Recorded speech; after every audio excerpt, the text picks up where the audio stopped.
Pag ready, huwag magmadali. Focus, bang. Tapos pag pumutok kayo, okay?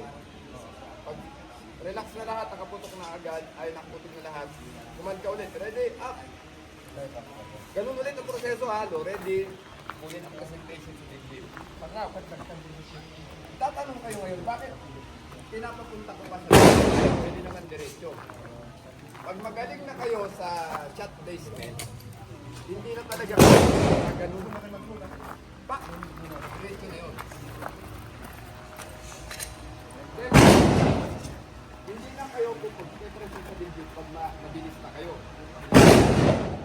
From here, already, kahit ka naka-hold ka rin, mabilis na kayo, pagbulot mo na ganun katapos. So yun ang purpose. Pero verifikin muna natin sa presentation na rin. Ready, up. Basic na basic, di ba? Pag mag-isa na kayo sa firing range, hindi kayo nagsasayang ng bala. Pag nakita mo mabilis na, tumatama na, consistent na. Boom! Boom! Huwag niyo susundan yung baril ha.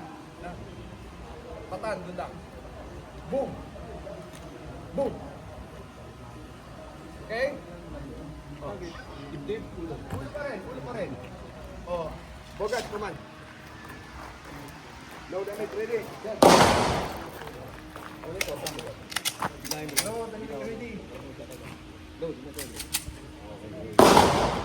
Ready lang ko lang mga kapatid. Ready lang. Pagputok yan. Baba. Baba. Okay. Okay. Ready? Up, up. Kanan. Pagputok, baba.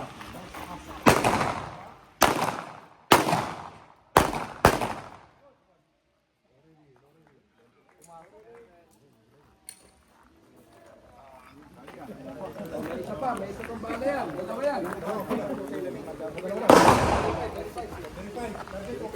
Verify ta. Isa pa? Isa pa. Relax lang muna kayo. Go, ready? Up.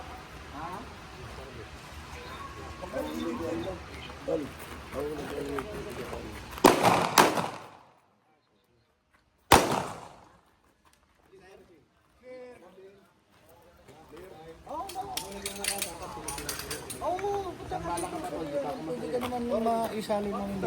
Wala naman para sa kalahatan ng